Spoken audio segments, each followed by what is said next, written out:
All right, good evening and good morning. It's not late. It's 4:58. I'm just here chilling. I'm going to read some books here. Subliminal. Uh, Let me see. Again, let me just pick a random chapter and random page. Feelings. The examples I've talked about so far imply that we often don't understand our feelings. Despite that, we usually think that we do. Moreover, when asked to explain why we feel a certain way, most of us, after giving it some thought,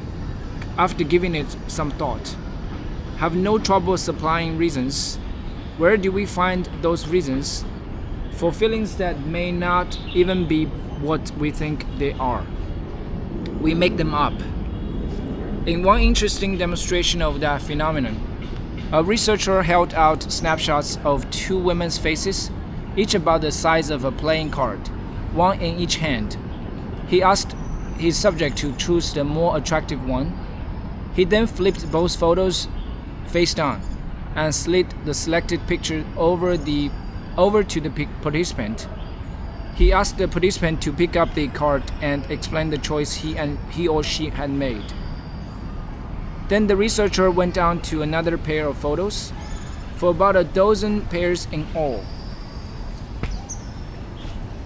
The catch is that in a few cases the experimenter made a switch. Through a sleight of hand, he actually slid to his subjects the photograph of the woman they had found less attractive. Only about 1/4 of the time did the subjects see through the ruse. But what is really interesting is what happened the 75% of the time they did not see through it. When asked why they preferred the face they really hadn't preferred, they said things like, "She's radiant. I would rather have approached her in a bar than the other one," or "I like her earrings," or "She looks like an aunt of mine," or "I think she seems nicer than the other one." Time after time, they confidently described their reasons for preferring the face that in reality they had not preferred. The research was no fluke. The scientists pulled a similar trick in a supermarket with regard to shoppers' preferences in taste test of jam and tea. In the jam test, shoppers were asked which of two jams they preferred and were then supposedly given a second spoonful of the ones they said they liked better so that they could analyze the reasons for their preference. But the jam jars had a hidden internal divider and a lid on both ends, allowing the deft researchers to dip the spoon into the non-preferred jam for the second test. Again, only about a third of participants noticed the switch, while 2/3 had no difficulty explaining the reasons for their preference. A similar ruse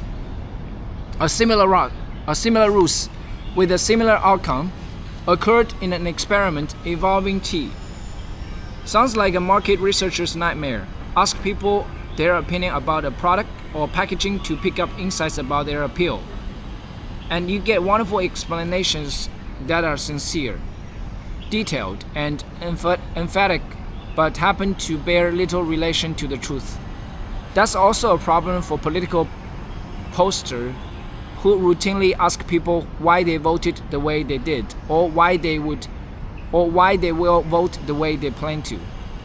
It's one thing when people claim to have no opinion, but quite another when you can't even trust them to know what they think. Research, however, suggests that you can't. The best hints as to what is going on come from research on people with brain abnormalities.